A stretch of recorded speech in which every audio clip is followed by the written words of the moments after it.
Hello friends, this is Chetan.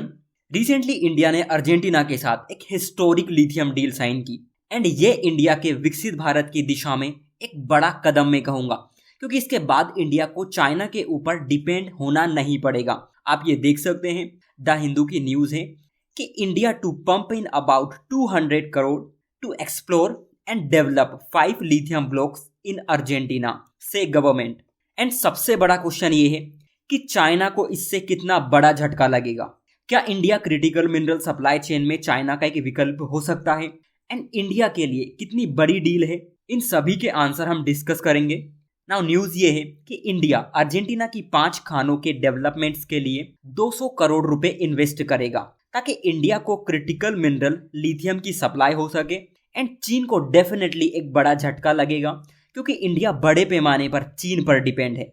India की तरफ से खनिज विदेश इंडिया लिमिटेड एंड अगर आप अर्जेंटीना की तरफ से देखोगे तो वहां की कैटामार्का कंपनी ने इस एग्रीमेंट पर साइन किए। गवर्नमेंट की ओर से ये कहा गया कि इन 5 खदानों का अगर आप कुल एरिया देखेंगे तो वो 15,703 हेक्टेयर है, यानी एक काफी बड़ा एरिया रहेगा जिनमें इन माइंस को डेवलप किया जाएगा। और बड़ी बात यह है कि इंडिया का जो ये खनिज विदेश इंडिया लिमिटेड है, जिसे हम काबिल कहते हैं, ये अर्जेंटीना के कैटामार्का में अपनी एक ब्रांच भी स्टेब्लिश करेगा। अगर आप अर्जेंटीना की लोकेशन देखेंगे तो ये साउथ अमेरिका कॉन्टिनेंट की एक कंट्री है।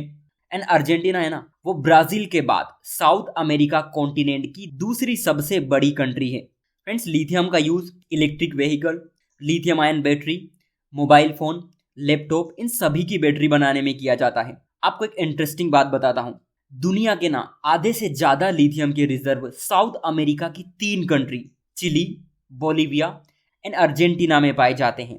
एंड इन कंट्री को इसीलिए लिथियम ट्रायंगल कहते हैं। एंड अर्जेंटीना में दुनिया के 3rd लार्जेस्ट लिथियम रिजर्व है और इनका प्रोडक्शन करने में ये 4th लार्जेस्ट कंट्री है। नाउ इंडिया की बात करें तो इंडिया में पिछले साल लिथियम का पहला रिजर्व मिला था, जो कि जम्मू एंड कश्मीर में था। और ये इलाका चेनाब रिवर पर जो सलाल पावर स्टेशन है उससे महज 8 किलोमीटर की डिस्टेंस पर है। अगेन, इंडिया की इस डील से चीन को कितना बड़ा ये झटका हो सकता है?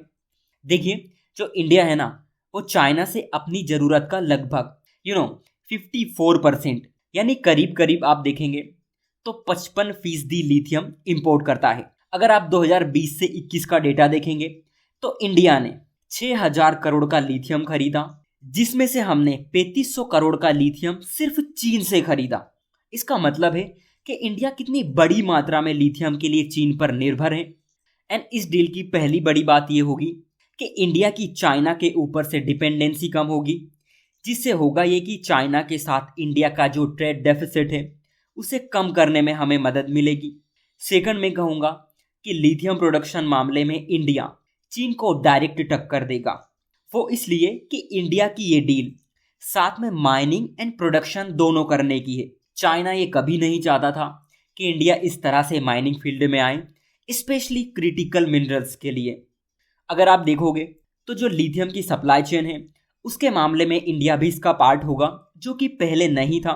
यानी कहीं ना कहीं इंडिया अब धीरे धीरे ही सही लिथियम की सप्लाई के लिए चीन के एक विकल्प के तौर पर उभर सकता है, क्योंकि इंडिया में भी लिथियम का एक बड़ा रिजर्व है, ये हमें नहीं भूलना चाहिए। इससे पहले इंडिया ने अमेरिका के साथ सिक्योरिटी मिनरल पार्टनरशिप में एंट्री की थी। एंड ये पार्टनरशिप ना चीन के सप्लाई चेन पर से एकाधिकार को खत्म करने के लिए की गई।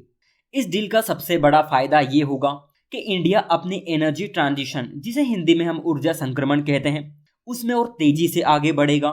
क्योंकि अगर आप देखेंगे कि इंडिया ना अपनी एनर्जी सिक्योरिटी के लिए दूसरे देशों पर निर्भर है, तो ऐसे में ये एक बड़ा कदम हमें देखने को मिलता है। ये आत्मनिर्भर भारत की दिशा में एक बड़ी डील है, मैं कहूँगा, क्योंकि इंडिया की मिनरल माइनिंग की जो कैपेसिटी है इससे और बढ़ेगी। इंडिया के अंदर एनवायरमेंट प्रोटेक्शन एक मेजर इशू रहता है।